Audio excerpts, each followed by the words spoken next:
ఈ దేశంలో మత వ్యవస్థ కంటే మత వ్యవస్థను మింగింది ఇప్పుడు కుల వ్యవస్థ కదా. ఏదో అంటారు చూడు, పాముకు పాలు పోస్తే కాటేయకుండా ఉంటుందా అంటే, సనాతన ధర్మంలో కులం లేదనేటోళ్ళు ఉన్నారు, సంతోషమే. హిందూ ధర్మంలో వివక్ష లేదని ఉంటారు, సంతోషమే.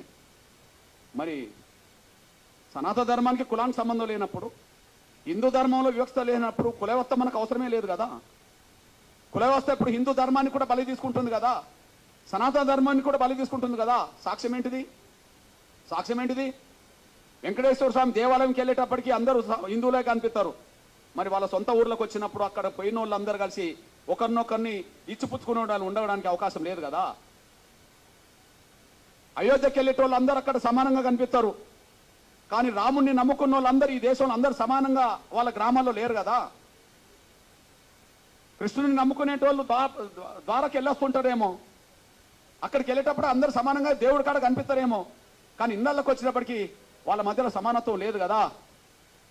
రాముని నమ్ముకున్నా, కృష్ణుని నమ్ముకున్నా, క్రీస్తుని నమ్ముకున్నా, ఎవరిని నమ్ముకున్నా, వెంకటేశ్వర నమ్ముకున్నా, ఈ దేశ కుల వ్యవస్థ విశ్వాసాల కంటే ఈ యొక్క కుల వ్యవస్థే శాసిస్తున్నది కదా. విశ్వాసాలు రెండో స్థాయికి వెళ్ళినాయి కదా, కుల వ్యవస్థ శాసిస్తున్నది కదా. అంటే మనం పెంచి పోషించిన పాము మనం కాటేస్తున్నది కదా. ఈ కాటేయడం వల్లనే అఖండ భారత్ లేకుండా పోయింది కదా. ఈ కాటేయడం వల్లనే ఉన్న భారత్ కూడా పాకిస్తాన్ భూభాగం అటు వెళ్ళిపోయింది కదా. దేనివల్ల వెళ్ళిపోయింది? ఈ కుల వ్యవస్థ రుగ్మత మాయన్ మచ్చ ఉండడం వల్లనే ఇక్కడ వేరే విశ్వాసాలు పెరగాల్సిన దారి తీసింది కదా. ఆ విశ్వాసాలను తీసుకొచ్చిన వాళ్ళు కూడా అగ్రకులాలే వాళ్ళే కదా. తీసుకొచ్చిన వాళ్ళది తప్పు కాదు, ప్రచారం చేసిన వాళ్ళది తప్పు కాదు, నమ్ముకున్న వాళ్ళది తప్పు అని చెప్పి దళితుల్ని బలి చేయాలని చూస్తే అది న్యాయం కాదనే విషయం కూడా మర్చిపోవద్దని నేను సవినం కోరుతున్నాను. నేను ఈ నేపథ్యంలో ఇక్కడ ముందు ఆర్డర్ ఏం చెప్పింది? 1950లో ఆర్డర్ హిందువులు తప్ప మిగతా ఏ మతం నమ్ముకున్నా వాళ్ళకు ఎస్సీ హోదా ఉండదు అని చెప్పేసింది. ఓకే, ఆర్డర్ ఏమన్నా ఖురానా, భగవద్గీత లేకపోతే బైబిలా మనం మార్చుకునేదే కదా. రాష్ట్రపతి ఆర్డర్ను మనం మార్చుకునేది కదా. ముందు 1950లో రాష్ట్రపతి ఆర్డర్ వచ్చే సమయానికి ఒక హిందువులు తప్ప ఎస్సీ హోదా మిగిలిన ఎవరు కూడా వర్తించదని చెప్పింది కదా. మరి తర్వాత 56లో దాన్ని సరి చేసుకున్నారు కదా. 56లో ఇంకో ఆర్డర్ వచ్చింది కదా, అందులో సిక్కులు కూడా ఎస్సీ హోదా వర్తించదని చెప్పింది కదా. అంటే సిక్కుల్లో కూడా కుల వ్యవస్థ ఉన్నదని చెప్పినట్టే కదా. మరి మొదటి ఆర్డర్ రెండో ఆర్డర్ సవరించుకున్నారా లేదా? మొదటి ఆర్డర్ నుంచి రెండో ఆర్డర్ సవరించిందా లేదా?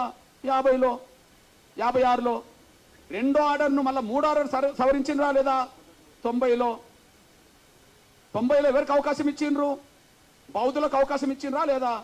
అంటే బౌద్ధ మతంలో మళ్ళీ కుల వ్యవస్థ ఉన్నదని ఒప్పుకున్నారా లేదా? ముందేమో హిందూ వ్యవస్థే ఈ అస్పృశ్యతకు కారణమని చెప్పి మీరే మాట్లాడుతున్నారు. హిందూ వ్యవస్థ తప్ప మిగతా ఏ వ్యవస్థలో అస్పృశ్యత లేదని చెప్పిండ్రు. కానీ 50 వచ్చినప్పటికీ మళ్ళీ సిక్కుల్లో సమానత్వం బోధించినా కుల వ్యవస్థ ప్రభావితం చేస్తుందని మళ్ళీ చెప్పేశారు. తర్వాత బౌద్ధంలో సమానత్వం ఉన్నదని బౌద్ధం ప్రచారం చేసినా ఈ దేశ కుల వ్యవస్థలో మళ్ళా దళితులు అక్కడ దళితులుగానే ఉన్నారని మీరు చెప్పేశారు. అంతే కదా. మరి ఈ దేశంలో సమానత్వం గురించి క్రైస్తవ సమాజం ప్రచారం చేయవచ్చు, కానీ కుల వ్యవస్థ అధిగమించిందా లేదా? దాన్ని ప్రపంచంలో ఎక్కడ కుల వ్యవస్థ లేదు కాబట్టి క్రైస్తవం అంతా సమానత్వంగానే ఉంటుంది. ప్రపంచంలో ఎక్కడ కూడా ఇస్లాం సమానత్వాన్ని బోధించింది కాబట్టి అక్కడ కుల వ్యవస్థ లేదు కాబట్టి ఉంటుంది. కానీ ఇక్కడ ఉన్నది కదా. మరి ఇక్కడ ఉండకపోతే బీసీ రిజర్వేషన్లో ముస్లింలు వచ్చారు కదా, ఏ గ్రూపులో ఉన్నారు కదా, బి గ్రూపులు ఉన్నారు కదా. అంటే సామాజిక వ్యవస్థ ఇక్కడ పడ్డది కదా. అంటే ఈ దేశంలో హిందూ విశ్వాసంలో ఉన్న కుల వ్యవస్థ ఉండడం వల్ల వివక్ష కొనసాగుతుంది. సిక్కు ధర్మం ఉన్నా కొనసాగుతుంది, బౌద్ధ ధర్మం ఉన్నా కొనసాగుతుంది, క్రైస్తవ ధర్మం ఉన్నా కొనసాగుతుంది. కుల వ్యవస్థ ప్రభావం ఇస్లాం మతం కూడా ఇక్కడ పడుతుంది. నేను ఒక మాట చెప్తున్నదంటే, ఈ దేశంలో కుల వ్యవస్థ ఉన్నంత వరకు ఎన్ని గొప్ప మతాలు ఇక్కడికి వచ్చినా, ఎన్ని గొప్ప గొప్ప విశ్వాసాలు కూడా ఇక్కడికి వచ్చినా కుల వ్యవస్థ ప్రభావానికి లోనవుతున్నాయనే విషయం మనం మర్చిపోవద్దు. గొప్ప గొప్ప మతాలే కదా, చాలా గొప్ప మతాలని మనమే అంటున్నాం కదా. ఆ మతాలు ఇక్కడికి వచ్చినప్పుడు ఏ దానికి లోనవుతున్నాయి? క్రైస్తవ మతం గొప్పదే, సమానత్వం ప్రశ్నించింది. మరి గద్దర్ కూడా పాట రాసిండు కదా, మాల క్రైస్తు, మాదిగ క్రైస్తు, రెడ్డి క్రైస్తు, కమ్మ క్రైస్తు, బ్రాహ్మ క్రైస్తు అని చెప్పి ఒక పాట రాసిండు కదా. క్రీస్తుని నమ్ముకునే వాళ్ళు ఒక్కరైతే మాల క్రైస్తు, మాల చర్చీలు, మాదిగ చర్చీలు ఎందుకు వచ్చినాయి? కమ్మోల చర్చీలు, రెడ్డోల చర్చీలు ఎందుకు వచ్చినాయి? ఈ దేశానికి ఏ మతం వచ్చినా కుల వ్యవస్థ ఉన్నంత వరకు కుల వ్యవస్థ ప్రభావానికి లోన్ అవ్వాల్సిందే. సిద్ధాంతం సమానత్వం అయితే అది బయటనే, ఇక్కడికి వచ్చినప్పటికీ ఆ సిద్ధాంతం 100% పనిచేస్తలేదు. కుల వ్యవస్థనే ప్రభావితం చేస్తుంది, కుల వ్యవస్థే శాసిస్తుంది, కుల వ్యవస్థే అసమానతలు సృష్టిస్తుంది. కుల వ్యవస్థను రద్దు చేయనంత కాలం సమానత్వం ఇక్కడ ఉండదు. కాబట్టి సమానత్వం వైపు అడుగులు వేయాలంటే కుల వ్యవస్థ రద్దు కావాల్సిందే తప్ప ఎస్సీ హోదా రద్దు చేయడం వల్ల పరిష్కారం లేదనే విషయం మీ దృష్టికి తీసుకొస్తున్నాను నేను. 1950 ఆర్డర్ రాజ్యాంగ విరుద్ధం. 1950 ఆర్డర్ కేవలం దళితుల మీద పెట్టిన ఆంక్షలు. దళితులు మాత్రమే మారద్దు, మిగతా ఎవరు మారినా మాకు అభ్యంతరం లేదు. దళితులు మాత్రమే మారద్దు, ఇంకెవరు మారినా మాకు అభ్యంతరం లేదు. బ్రాహ్మణులు మారవచ్చు, మారేటట్టు చేయవచ్చు. రెడ్లు మారవచ్చు, మారేటట్టు చేయవచ్చు. కమ్మోళ్ళు మారవచ్చు, మారేటట్టు చేయవచ్చు. బీసీలు ఇతరులు మారవచ్చు, మారేటట్టు చేయవచ్చు. కానీ దళితులు మాత్రం మారద్దు. మీరు మా కాళ్ళకాడు ఉండాలి. మేము అంట్రాన్నోళ్ళని పిలిచినా కూడా మీరు పడి ఉండాలి. మిమ్మల్ని అవమానించినా మీరు పడి ఉండాలి. మిమ్మల్ని చిన్న చూపు చూసినా పడి ఉండాలి.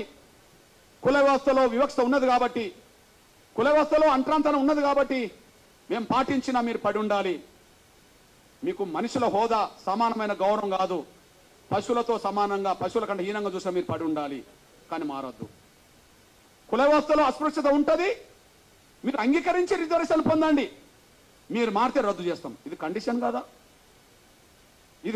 కాదా? ఇది నిర్బంధమైన హింస కదా? మీరు బలవంతంగా ఉండండి. మీరు మారదలుచుకుంటే రిజర్వేషన్ వదులుకొని వెళ్ళండి. ఏ వివక్ష లేని వాళ్ళు మారినా మంచిదే. కుల వ్యవస్థలో వివక్ష గురవుతున్నదా బ్రాహ్మణ సమాజం? అందరికంటే ఎక్కువ గౌరవమైన హోదా పొందింది కదా. ఈ తెలుగు నేల మీద బ్రాహ్మణ సమాజం తర్వాత కమ్మ, రెడ్లు, కాపులు ఉంటారు కదా అగ్రకులాల లిస్టులో. వాళ్ళు కూడా ఎస్సీ బీసీల కంటే పై హోదాలో ఉన్నారు కదా. అంటే పై హోదాలో ఈ దేశంలోనే అత్యున్నత వ్యవస్థలో, కుల వ్యవస్థలో గౌరవం పొందుతున్న బ్రాహ్మణులు మారిన మాకు అభ్యంతరం లేదు. వాళ్ళకు 1950 ఆర్డర్ వర్తించదు. ఈ తెలుగు నేల మీద కమ్మోళ్ళు, రెడ్డోళ్ళు, కాపులు ఎవరు మారిన మాకు అభ్యంతరం లేదు. వాళ్ళకి ఆర్డర్ వర్తించదు. కానీ అందరికంటే కుల వ్యవస్థ గురవుతున్న వాళ్ళు ఎవరైనా ఉంటే, దళితులైతే వాళ్ళు మారితే మాత్రం అంగీకరించాం. బలవంతంగా వాళ్ళ పాదాల కాడ, వాళ్ళ కాళ్ళ కాడ కట్టి పడేసుకోవాలా? ఇదా రాజ్యాంగ స్పిరిట్? ఇదా ఆర్టికల్ 14-15 చెప్పింది? ఇదా ఆర్టికల్ 25 చెప్పింది? మత స్వేచ్ఛ అందరికి ఉంటుంది, వీళ్ళకు ఉండదా? సమానత్వం అని మాట్లాడుతున్న వాళ్ళు మమ్మల్ని అణగదొక్కడానికి నిర్ణయాలు తీసుకుంటారా? ఇదేం పద్ధతి? నాటి నుంచి నేటి వరకు అదే కొనసాగుతుంది. ఇక పోతే నేను ఒక విజ్ఞప్తి చేస్తున్నా. నేను హిందూ మందిరాల్లో ముందు, హిందూ దేవాలయాల్లో కేవలం బ్రాహ్మణులనే పూజారులుగా చేసే వ్యవస్థ రద్దు కావాలి.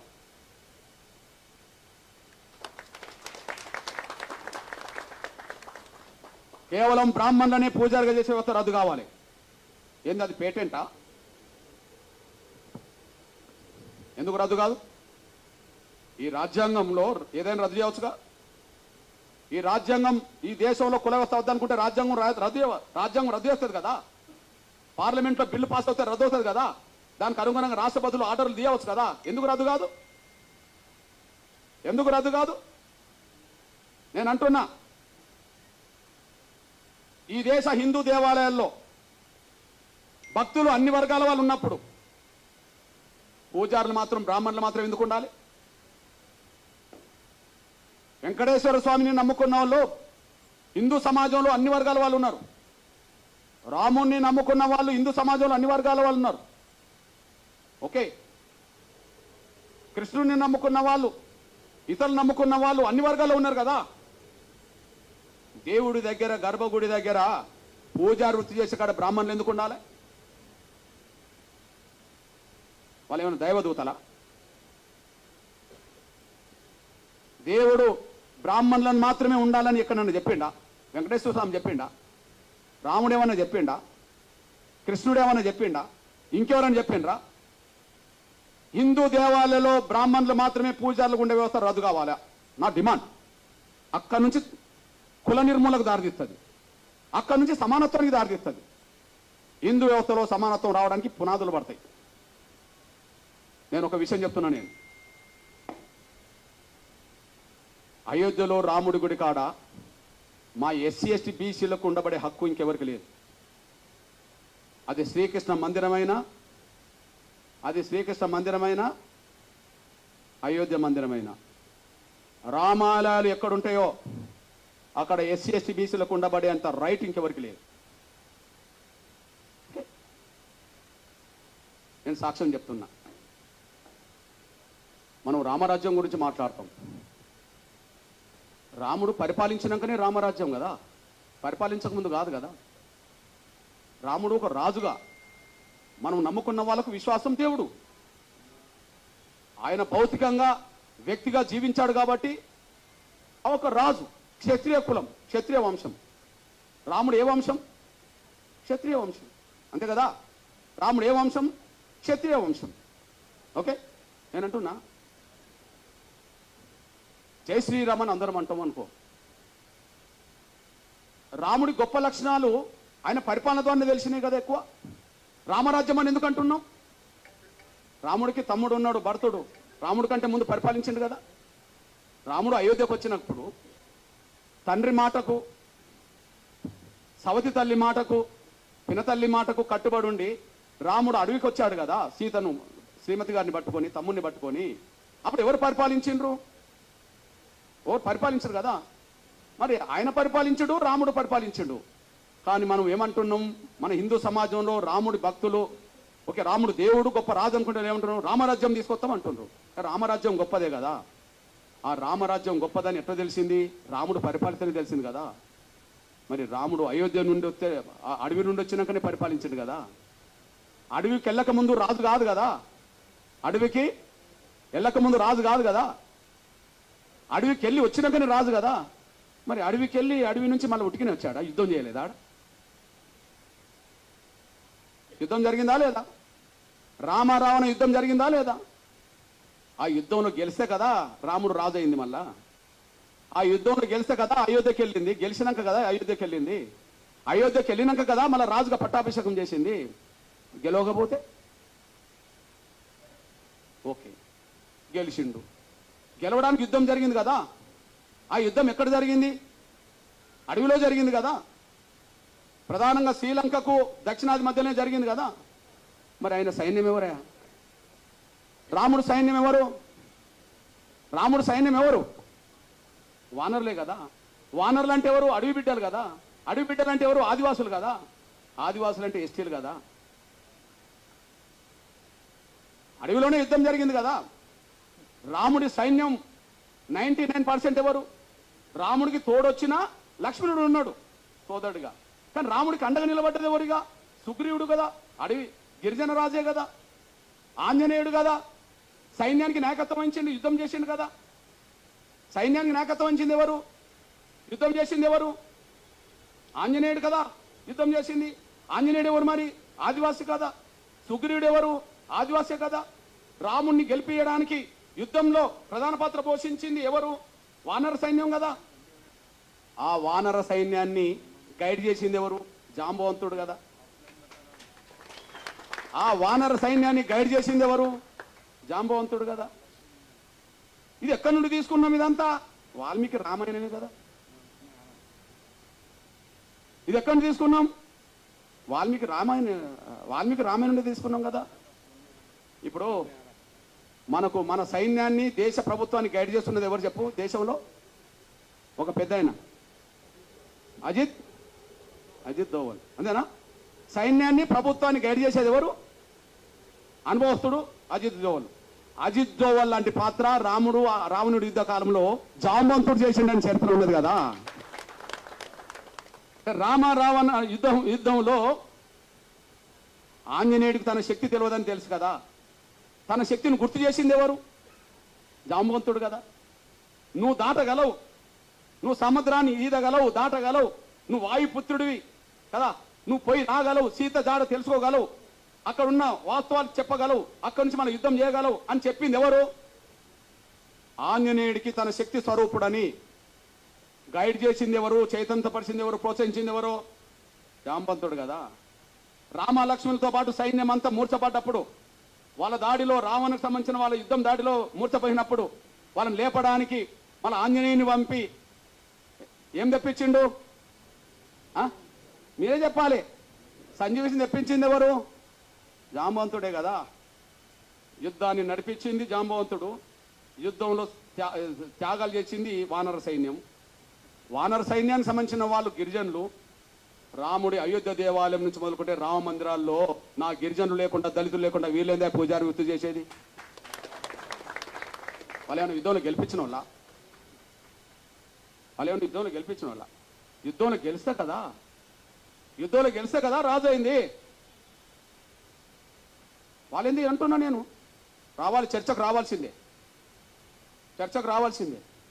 పోనీ రాముడి గుణాలని, రాముడి పౌరుషాన్ని, రాముడి మానవత్వాన్ని, రాముడి సామాజిక స్పృహను గొప్పగా ప్రపంచానికి చాటిన వాళ్ళు ఎవరే? ఎవరు? వాల్మీకే కదా. గొప్పగా ప్రపంచానికి చాటిన వాళ్ళు ఎవరు చెప్పండి? రామాయణం రాసిన వాళ్ళు ఎవరో చెప్పండి? వాల్మీకి రామాయణం లేకపోతే రాముడి చరిత్ర ఎవరికి తెలుసో చెప్పండి? వాల్మీకే కదా. వాల్మీకిని మన తెలంగాణలో పోయే కదా, బీసీనే కదా, అక్కడక్కడ ఎస్టీలో ఉన్నారు కదా. పోనీ బీసీ సమాజం అనుకుందాం. నేనంటున్నా, వాల్మీకుడు రాముడి గురించి ప్రపంచానికి తెలియకముందే అందరు తెలిసేలాగా చేసింది వాల్మీకి అయితే, నా బీసీ ప్రజలకు సంబంధించిన వాళ్ళు ఎందుకు పూజారులు ఉండరు రామ మందిరాల్లో? రాముడు యుద్ధం చేసే సమయానికి సీత జాడ కనుక్కొనేలాగా ప్రోత్సహించింది, తెలుసుకున్నది, వీళ్ళని కాపాడే ప్రయత్నం చేసింది మన జాంబవంతుడు కదా, దళితుడు కదా, మాదిగల ఆరాధ్య పురుషుడు కదా కదా. ఈ దళితులకు లేని పూజారి వాళ్ళకెట్లా వచ్చింది? యుద్ధంలో గెలిపించింది మేము కదా, మా ఆదివాసులు కదా. రాముడు గురించి దేశానికి, ప్రపంచానికి తెలిపేటట్టు చేసింది మా వాల్మీకి కదా. వాల్మీకిని బ్రాహ్మణులను ఒప్పుకోమనండి, జాంబవంతుడు మావాడని ఒప్పుకోమనండి, ఆంజనేయుడు మావాడే అని ఒప్పుకోమనండి. వాళ్ళు ఒప్పుకోరు కదా. వాళ్ళు ఎవరు మరి? ఆంజనేయ వారసత్వం వానరులు అవుతానేమో గిరిజనులు, జాంబవంతుడు అయితే దళితుడు, మాదిగా. వాల్మీకి పోయా. అరే మాకు లేని స్వేచ్ఛ రామ మందిరాల్లో, మాకు లేని హక్కు రామ మందిరాల్లో, మేము పూజారులు కానప్పుడు యుద్ధం చేయడానికి మాత్రం మేము ఉపయోగపడాలా? యుద్ధం చేయడానికి ఉపయోగపడాలా? సాబతుకులు ఉన్న వాళ్ళని కాపాడడానికి ఉపయోగపడాలా? యుద్ధంలో గెలిపించడానికి ఉపయోగపడాలా? చరిత్ర రాయడానికి ఉపయోగపడాలా? కానీ రామ మందిరాల్లో పూజలు చేయడానికి ఉపయోగపడమా మేము? మా దళితుల్లో, గిరిజనుల్లో, బలహీన వర్గాల్లో ఐఏఎస్ ఆఫీసర్లు అవుతాను కదా. ఈ దేశ రాష్ట్ర కేంద్ర ప్రభుత్వ సర్వీసులో ప్రధానంగా బ్యూరోక్రాట్స్ అంటే ఎవరంటారు? ఐఏఎస్ఏ కదా కదా. మరి దళిత గిరిజన వర్గాలకు చదువుకుంటే ఐఏఎస్లు అవుతాను కదా, పూజారులు గారా? పూజారులు గారా అంటున్నా నేను. అందువల్ల మీకు విజ్ఞప్తి చేస్తున్నా, రామ అవతారమే తర్వాత కృష్ణ అవతారంగా మారింది. రాముడు కృష్ణుడు వేరు కాదు కదా. రాముడు కాలంలో రాముడు, కృష్ణుడి కాలంలో కృష్ణుడు. కానీ రాముడే చెప్తాడు కదా, నేను మరో జన్మలో కృష్ణుడికి వస్తాడని చెప్పి. మన నమ్మకం, మన విశ్వాసం, మన నమ్మకం, మన విశ్వాసం. నేను అంటున్నా, కృష్ణుడు ఎవరా? కృష్ణుడు మా యాదవ, మా బీసీ బిడ్డే కదా. వరుసకు మాకు బావవుతాడు, వరుసకు మాకు బావవుతాడు కాదని చెప్పానండి. వరుసకు మాకు బావవుతాడు కాదని చెప్పానండి. రాముడు రావణ మధ్యలో జరిగిన యుద్ధము వేల మంది చచ్చిపోయినరు కదా, 18 రోజులు జరిగింది.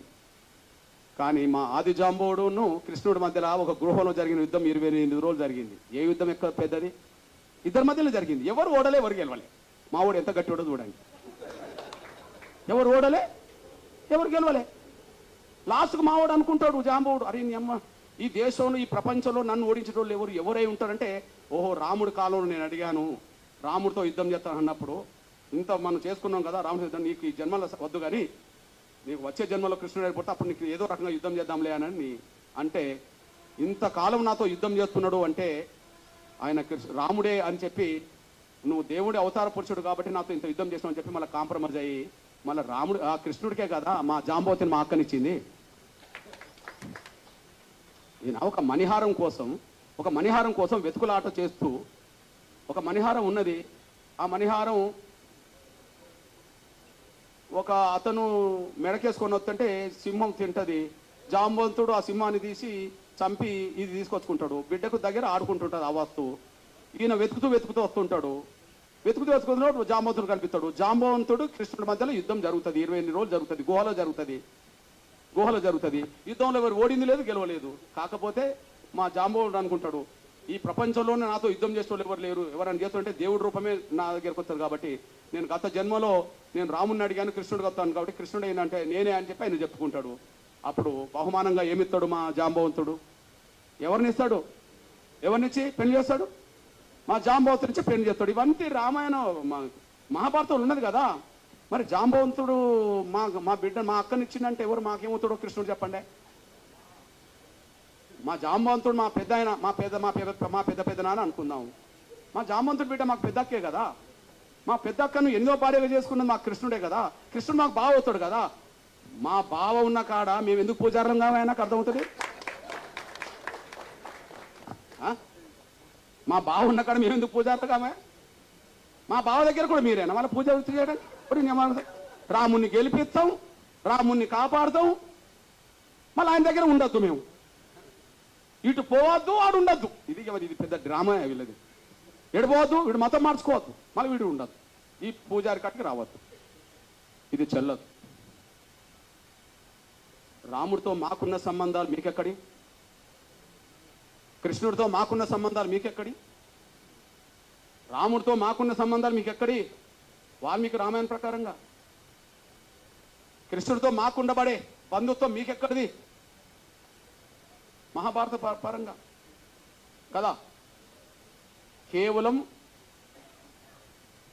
కుల వ్యవస్థ ఉండడం వల్ల కుల వ్యవస్థ మొదలైంది. కుల వ్యవస్థ ఉండడం వల్లనే కుల వ్యవస్థ మొదలైంది. రాముడికి కులానికి సంబంధం లేదు అంటున్నాం కదా. మరి ఎట్లా వచ్చిందో దాన్ని తొలగించుకోవాలి కదా. కృష్ణుడికి కులానికి సంబంధం లేదన్నాం కదా. మరి ఎట్లా వచ్చిందో తొలగించుకోవాలి కదా. ఆ కుల వ్యవస్థ ప్రభావం మన దేశాన్ని ముంచింది కదా. అఖండ భారత్ లేకుండా చేసింది కదా. ఉన్న భారత్ కూడా లేకుండా పోయింది కదా. ఈ కుల వ్యవస్థను ఇంకా కొనసాగితే ఇంకో 100 ఏళ్లకు ఉన్న భారత్ ఉంటుందని గ్యారెంటీ లేదు కదా.